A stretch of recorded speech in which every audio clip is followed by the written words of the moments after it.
तो देखो यार, जिस अनोखी जोड़ी का अपन सदियों से इंतजार कर रहे थे, मतलब डेडपुल एंड वुल्वरीन, इसका सिर्फ अपने को हिंट, रेफरेंसेस और एक बार तो ये लाल आइटम इसकी कबर तक पहुंच गया था। इसे जिंदा नहीं किया वो अलग बात है। और अब आखिरकार मार्वल की बदौलत अब ये दोनों साथ में आ चुके, तो क्यों ना ये जानते हैं इस डायनामिक डुओ में कौन ज्यादा स्ट्रॉन्ग है। नहीं, अपन इन दोनों की जंग बिल्कुल भी नहीं कराएंगे, क्योंकि इन दोनों की लड़ाई तो ऑलरेडी हो चुकी है और कौन जीतेगा वो तो हम मूवी में देखेंगे। अब तुम्हारे दिमाग के चूहे ये सोच रहे होंगे आखिर इस वीडियो का मेन मोटिव क्या है, तो हम साथ मिलकर सिर्फ यही जानेंगे क्या डेडपुल लोगन से बेहतर है या फिर लोगन डेडपुल से। चलो भाई देखो अपने क्या करना है। तो शुरुआत हो जाए अपनी पसंदीदा लाल आइटम यानी कि डेडपुल से। तो इसके ऑर्गन को रीजनरेट करने की पावर जो है लोगन से कई गुना ज्यादा बेहतर है, और ये बात तुम 1000 बार सुन चुके हो और ये सत्य है। लेकिन ये कई मामलों में जो है अपने लोगन से बेहतर है, जैसे कि इसकी फाइटिंग स्किल्स, ये मार्शल आर्ट्स, हैप्किडो और ताइक्वांडो प्लस मिलिट्री कॉम्बैट में भी बंदे ने मास्टरी की हुई है। और अगर गूगल बाबा से तुम इसके कॉम्बैट स्किल के बारे में पूछोगे तो उनकी चमत्कारी बोली ये रही, जुजुत्सु और निंजुत्सु, क्या कॉम्बिनेशन है, वाह। तो गूगल बाबा के इस अंधविश्वास पे विश्वास मत करना, ये बंदा ऐसा कुछ नहीं कर सकता। तो हैंड टू हैंड कॉम्बैट में बंदे का जवाब नहीं, लेकिन ये बंदा बहुत तेज भी है, दिमाग से नहीं पैरों से। ये स्पीड के मुकाबले में अपना कैप्टन, ब्लैक पैंथर और वुल्वरीन से भी ज्यादा तेज है। हम थियरी की बात नहीं करेंगे, जो है प्रूफ है। तो अपने कैप्टन की स्पीड 120 मील प्रति घंटा, ब्लैक पैंथर की 114 मील प्रति घंटा और लोगन चाचा की शायद बुढ़ापे की वजह से 60 मील प्रति घंटा हो चुकी है।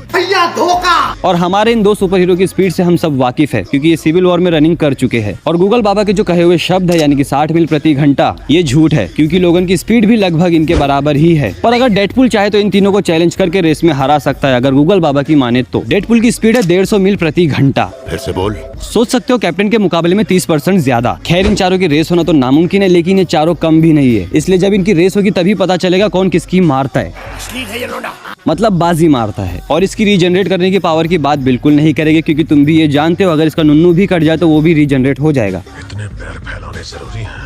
लेकिन इसके पास एक रेयर और अनोखी शक्ति है जिसे कहते हैं फोर्थ वॉल ब्रेक करना। ये बंदा तुम्हारी और मेरी तरह ये जानता है कि मार्वल कौन है और डिज्नी कौन है, और साथ ही साथ इसे ये भी पता है कि ये कौन है और क्यों है, और यही काबिलियत इसे दूसरों से अलग और यूनिक बनाती है। तो लगता है मार्वल का भगवान। पर एक बहुत ही जरूरी सवाल, इतना ज्यादा काबिल होने के बाद भी ये बंदा फेमस किसी और वजह से है, मतलब इसकी डबल मीनिंग वाली बात है और इसका फनी होना ही हमें पसंद है। और यहाँ पर मैं अपना पर्सनल ओपिनियन देना चाहूंगा कि हमारा ध्यान सिर्फ इसी चीज पे क्यों जाता है। तो मानो तुम्हारी पर्सनैलिटी, तुम्हारी सच्चाई, तुम्हारा दुख, दर्द, तकलीफ, टूटा हुआ दिल और प्रॉब्लम्स सब कुछ छुप जाता है एक मुस्कुराते हुए चेहरे के पीछे, जो आजकल तुम्हारी और मेरी एज के यंगर लौंडे कर भी रहे हैं। और मेरी इस बात का मोटिव तुम्हारी दुखती रख पे हाथ रखने का बिल्कुल नहीं था, ना ही ये मतलब था कि डेडपुल जो है अपने अंदर बहुत सारा गम लिए बैठा है इसीलिए इतना फनी है, बिल्कुल नहीं। बल्कि ये बंदा जब से बना है तब से ऐसा ही है, और इसकी इन्हीं अदाओं की वजह से ये आज इतना फेमस है। लेकिन इसके फनी होने पर बिल्कुल भी मत जाओ, ये बंदा बल्कि बहुत ही ब्रूटल और पावरफुल रह चुका है। और मैं ऐसा इसलिए कह रहा हूँ क्योंकि इसने एक बार वॉचर की भी गांड मार दी थी, वही वॉचर जिसका काम सिर्फ देखने का है, कुछ करने का नहीं। और इस बंदे ने एक बार अपने ब्रूस बैनर के टुकड़े टुकड़े कर दिए थे, और इसने अपने थॉर को बहुत ही ब्रूटल तरीके से मारा था। मानता हूँ बंदे ने बहुत दिमाग लगाया था इसे हराने के लिए, मतलब एंटमैन के पिम पार्टिकल की मदद से उसने मिजोल्नियर का साइज बड़ा कर दिया और अपने थॉर को खत्म कर दिया। और सिर्फ यही नहीं बल्कि इसने पूरा मार्वल यूनिवर्स खत्म कर दिया था। और इसकी इसी हरकत को देखने के बाद ये सोचना भी नामुमकिन है कि ये बंदा इतना फनी हो सकता है। और बात रही इसके पार्टनर यानी कि वुल्वरीन की, तो तुम इसकी भी रीजनरेशन पावर के बारे में कई बार सुन चुके हो कि इसकी रीजनरेशन पावर जो है डेडपुल जितनी बेहतर नहीं है। लेकिन इसकी इस पावर को छोड़ के अपन ये बात करते हैं आखिर अपने डेडपुल से किन मामलों में बेहतर है। तो जो चीज जो इसे बाकी म्यूटेंट से खास और एकदम अलग बनाती है वो है इसका एडेमेंटियम। इसकी वजह से इसकी हड्डियां भी एडेमेंटियम की बन गई और साथ ही साथ इसके क्लॉज भी। इसी की वजह से ये बाकियों के मुकाबले में बहुत ज्यादा स्ट्रॉन्ग बन गया, और इसकी यही ताकत इसके लिए शराब भी साबित हुई, मतलब एक तरह से इसकी मौत का कारण भी यही था। और अपने डेडपुल के मुकाबले में इसके पास कई 100 सालों का fighting experience, best fighting skills और हैंड टू हैंड कॉम्बैट में तो भाई इसका जवाब ही नहीं। और इसकी स्ट्रेंथ तो एक अलग ही लेवल पे है, मतलब इसने एक बार तो अपने हल्क को ही फाड़ के रख दिया था। और हल्क की चमड़ी कितनी सख्त है वो तो तुम जानते हो, इस बंदे का खून भी बहुत कम लोग ही निकाल पाए हैं, लेकिन इसने फाड़ दिया था। और इसका बीस्ट लुक, एटीट्यूड और इसके पावर के चर्चे तो दुनिया भर में है, और इसी वजह से हमें इसका कमबैक चाहिए था। लेकिन सबसे जरूरी बात, अगर इस मूवी में लोगन डेडपुल से हार जाता है तो बुरा मत लगाना, क्योंकि इस लोगन की अब उम्र हो चुकी है, लेकिन अपना डेडपुल जो है भरी जवानी के जोश में है। अगर ये हार गया तो वैसे तो कोई बात नहीं, लेकिन असली जंग तो तब होगी जब इन दोनों की जवानी का जोश दोनों के दिमाग पे चढ़ा होगा, तब पता चलेगा किसकी पीछे वाली पॉकेट में ज्यादा दम है। सो आई होप तुम्हें ये वीडियो बहुत पसंद आई होगी, और तुम ये जानते हो कि पसंद आने के बाद क्या करना पड़ता है।